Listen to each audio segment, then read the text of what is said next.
we get out of like 2011 and change this? It says cell phone.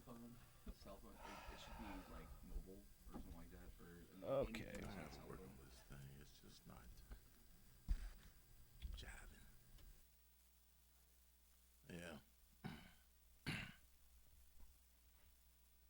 Because I'm trying to keep this out of my face.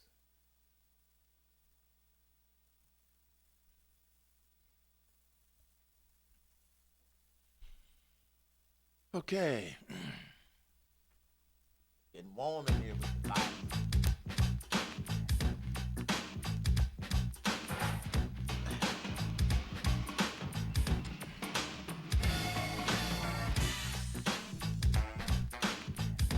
Anytime. Welcome back to the Herman Cain Show. Thank you for being with us today. The number to call is 877 310 2100 if you want to participate in RAPIDFIRE. But before we get started, here was a important news nugget. A productive meeting between Chinese President Xi Jinping met with U.S. Secretary of State Rex Tillerson on Sunday morning in Beijing, urging strengthened bilateral cooperation and appropriate handling of sensitive issues. Secretary of State Tillerson told reporters he and President Trump look forward to enhancing their understanding of China. We know that through further dialogue, we will achieve a great understanding. See, I happen to think that this is significant because they talked about strengthening bilateral cooperation. Remember last week I was invited to a board of directors dinner for a company that I used to serve on, and I got a question from two people from other countries, one from India and one from Brazil, who asked about the United States relationships. And I had to remind them that the strategy of the Trump administration is bilateral. That means working out an agreement between countries one on one in the best interest of both countries. And I happen to think that will be a better approach, particularly with the country the size of China, than trying to come up with an agreement with 12 countries all benefiting with the United States, and the United States ends up not benefiting the most. So I happen to think that that is a good sign and a good move, and I'm more optimistic. Now, I'll tell you what I'm not optimistic about, and that is what North Korea is continuing to do. They have conducted a ground test of a new type of high-thrust rocket engine that leader Kim Jong-un is calling a revolutionary breakthrough for the country's space program. Now, he's going to say that because their media is totally government controlled. Of course he's going to say that.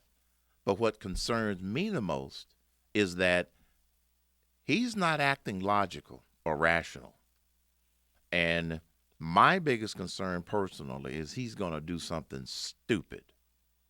He's going to do something stupid relative to Japan or South Korea. And I got to tell you, folks, I don't believe that the Trump administration or the United States is going to make the first move. But if he does something stupid, the United States will probably make their last move. You're listening to Rapid Fire.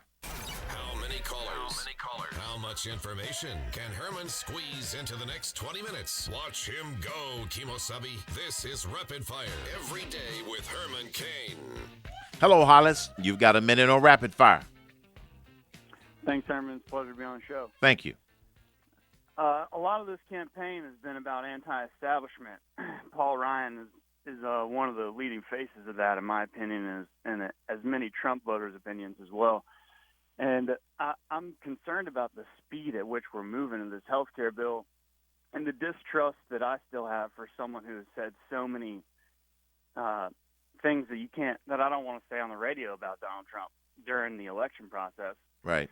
And these points that are being brought up about it, I'm just concerned, why is this a path of least resistance? And if so, does Trump have something in his back pocket once the first part of it is passed? Is he going to be making changes to it that more of his base would like to see? I don't know if he has anything in his big pocket, but let me tell you what my perception is of what's happening with respect to Donald Trump and Paul Ryan. First, I've heard Paul Ryan say many times that he believes that we are going to get a bill, that they are amenable to some changes that are being offered by some other conservatives. And I happen to believe that because I believe that when you get right down to it, even though he might represent part of the face of the establishment, he is working diligently to make this happen. Secondly, I've also heard him talk very positively about how President Trump is actively engaged in this whole process, actively engaged. And that is a good thing. Now, It is good. pardon? Yes, sir. It is good. Yeah, that is a good thing. So I don't think that Ryan would be, misleading the president and saying that he wants to see this happen, but at the same time, be working against him. Now, as far as the speed, I think that is because of President Trump. President Trump does not mess around. He doesn't fool around. He likes for things to move fast. So when they had some early meetings before they even introduced the legislation, I believe that President Trump pushed Ryan on how fast he thought he could move this because he doesn't want to let this linger too long because he wants to tee up the next big thing, which is tax reform or replacing the tax code. Now, granted, there's a lot of negative criticism about the plan that's over in the House. And most of the criticism is coming from senators, and they haven't even seen the final bill yet. So I'm much more optimistic that Ryan will not be a hindrance in this particular case when it comes to it. I'm more concerned, Hollis, about the Republicans in the House who may try to stand a firm ideological ground and the Republicans blow it. I'm more concerned about the Republicans blowing it. Now, here's what I mean by that. I understand the Freedom Caucus has certain principles that they feel as if they were elected for. But here's what the American people, their supporters, and they've got to understand. It's like making sausage in Washington, D.C. It would be nice to go there with a single agenda and be able to get that single agenda passed the way you want it, when you want it, etc., on down the line. It doesn't work out that way. And so I hope that they will try and find that common ground and get some of the things that they would like such that they can move forward with the bill. The head of the Freedom Caucus, I think, gave the initial bill a C. I don't think a bill that all Republicans would consider an A is out there. So if we can get it to a B, the Republicans ought to get it across the finish line. That's my perspective. Thanks, Hollis. Bobby, welcome to the show. You got a minute on Rapid Fire. Mr. Cain, how you doing? I really love your show, and I've been listening to you for a long time. Thank you. I have a question for you. A friend of mine, and he's a liberal. He hates Trump and everything, but he keeps saying, you borrowed money from government to get some training here and there, so why do you think it's fair for you to get money and that you think Trump should cut the budget for everybody else? And actually, I didn't borrow that much, but mine, I paid it all back, too. Right. So I think it's a difference between somebody borrowing a couple of grand for a trucking job and somebody being $300,000 saddled debt for a degree that they can't use to get a job. Right. Well, so how do I handle that? How do I get away from the idea? How do I win the argument? Because they keep saying, "Well, you're a hypocrite." No. And how do I turn that upside down? I mean, to me, okay. that's just not right. Here's the thing. You're not a hypocrite. You took advantage of a program that was available at the time. Okay. You would have been crazy not to. Secondly, if that person had had the same opportunity to take advantage of that program to improve himself or to prove his work skills, they would have done it. The hypocrite is the one who is criticizing you for doing something to improve yourself. That's what liberals do. They don't believe in improving themselves for the better to be less dependent upon government. They think that they should just become more and more dependent upon government. The other thing that I would say about some of these, Trump haters, and trust me, I know some also, most of the time, Bobby, I just ignore them because you're not going to save all of them. You might save some of them. And then for some of the Trump haters and the people who despise anything Trump, I have 3 words for them. Wait and see. Wait and see. Stop being so critical and stop drinking the Kool-Aid is what I would tell them. And just leave it right there and just say, wait and see. For example, all of this malarkey we hear in the media about the Russian connection, all of the stuff about the wiretapping, and the list goes on. When have you heard the nightly news? I don't watch CNN. I just cannot stomach it, the way they try to spin everything against a Donald Trump administration. There's a report out now that says that for the time that Donald Trump has been in office, did you know that the national debt has gone down by $100 million? Billion. Down. You haven't heard that story, Bobby. Maybe you have. No, I haven't. I didn't. I would love to have been able to throw that in his face. Throw that in his or her face. It's gone down by $100 billion because, one, Trump announced a freeze on all hiring at the federal level except for the military, which I think started to tell some of the bureaucrats, don't expect automatic increases. How about 0 increases? The first month he was in office, Bobby, I'm not mad at you, but I'm first month in office, the federal debt dropped $12 billion. It's now dropped $100 billion compared to, and I don't have the number right offhand, it's in my notes somewhere, compared to for the same time period during President Obama's first administration, the national debt continued to spiral upwards by billions of dollars. And now Trump, with his positive tone from the top, with some of the executive actions he's already taken, it has turned out that it is going down. That is a good thing. Now, here's what makes it even better. The actual drill down of cost cuts within every federal agency, they haven't even gotten to that yet. Haven't even gotten to it. And the budget is already going down. So the other thing that I would say to your friend, if you want to bother talking to him, is everything needs to be put into proper context. And liberals are real good at taking things out of context in order to try and to get their point over from a passion standpoint and not from the standpoint of the facts. That's how I would handle it. Wait, 3 words. Wait and see. You're listening to the Herman Cain Show. He's been there. He's done that. And he wants to give you the insight and the advantage. Herman Cain, solutions for a better America. As well as, like, Eric won't have any idea when he comes in that Tom Brady's jersey has been found. That's a big deal for Did Pete give you some information about our first 7 weeks? Did I happen to hear you mention that at some point? What?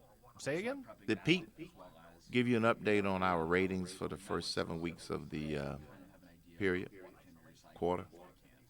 I gotta look back at what I have. Okay. I've got something, yeah. I remember when you said we're still in number 1, but we're trending down or some crap like that.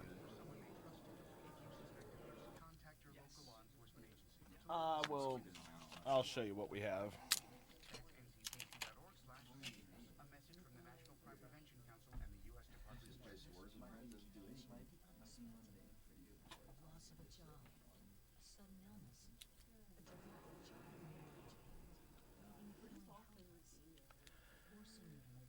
Not yet. Still rapid firing, y'all.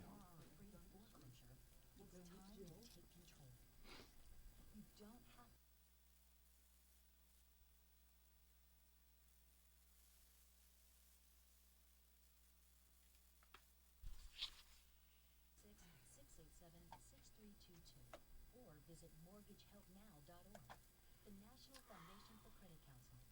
Real solutions for real people. The National Foundation for Credit Counseling is a nonprofit organization that has been This from Jamie. House Rules Committee to meet Wednesday at 10 on the GOP healthcare bill. Okay.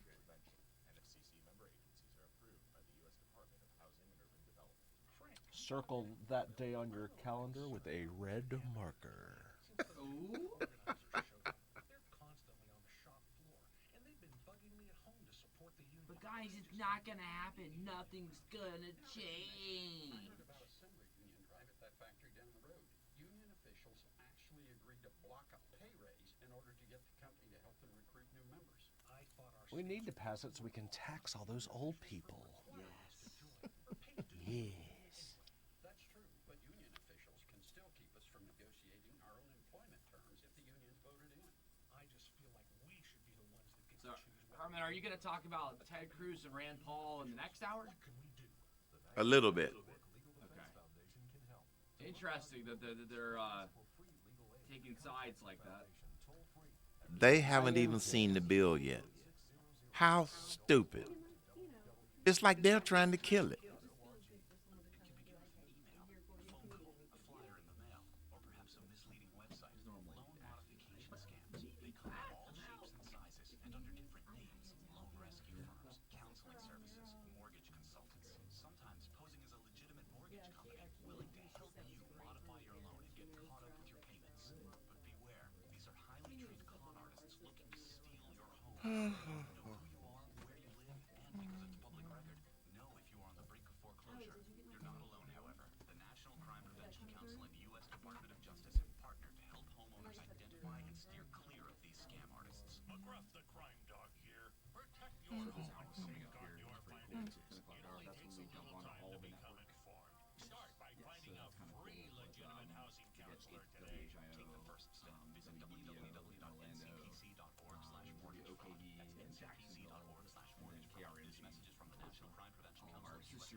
I'm in almost every school bus and class. I go to school with your children. We say the Pledge of Allegiance together. We sing around the neighborhood. And then this hour that we're doing here, reason why Shane is so intricate with what he's recording and whatnot, is because this hour then plays on the network afterward to all their stations when Eric is live on SB.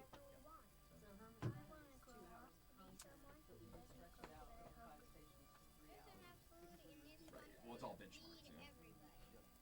Please visit feedingamerica.org today and find your local food. Okay, coming back. Bernie Sanders is frightening. God. I don't know why they keep putting that picture of him on the website. Over 5 million people in the United States, many of them old. Coming back.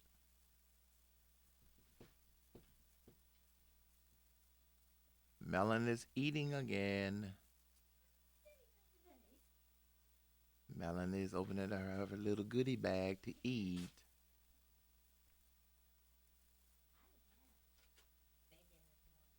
I didn't either. I didn't either. I did.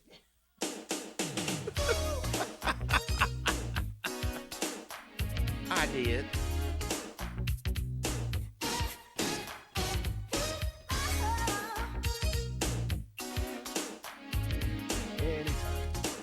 Got a microwave. Welcome back to the Herman Cain Show. Thank you for joining us today. Pay attention to stuff that really matters, folks. Too many people get caught up in the minutia, the distractions. Now, here's a story that I think more emphasis should have been put on. Jared dug it up, but I don't hear about it on the nightly news. You don't hear it on CNN. You don't hear it on ABC, CBS, and NBC. I would call this, Shani B, get ready for the button, a breaking news announcement. On January 20th, the day of President Trump's inauguration, the U.S. debt stood at $19.947 trillion. 1 month after being in office, the national debt dropped $12 billion. Now, the national debt is down $100 billion. You know what's that due to? One, he put a freeze on hiring in all federal agencies other than the military. That was one thing. And secondly, he announced his 2-for-1 regulatory rule. If you want a new regulation, you need to show me 2 that you're going to eliminate. I think those 2 actions has caused the runaway spiraling out of that spending that's been going on. Now compare that to when the previous president took office. Over the same period of time where the Trump administration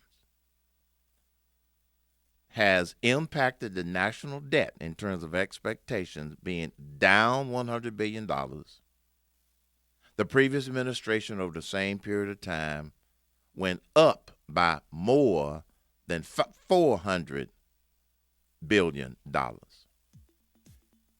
For those of you that are quick with your arithmetic, that's a $500 billion swing. That's the big stuff we ought to be talking about. That's the big stuff that the media ought to be covering.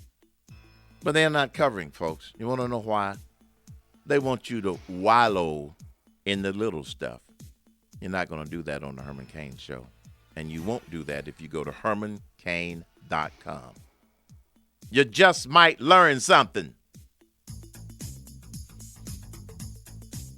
$500 billion. $500 billion. All right, streamers, take a quick break. I need one.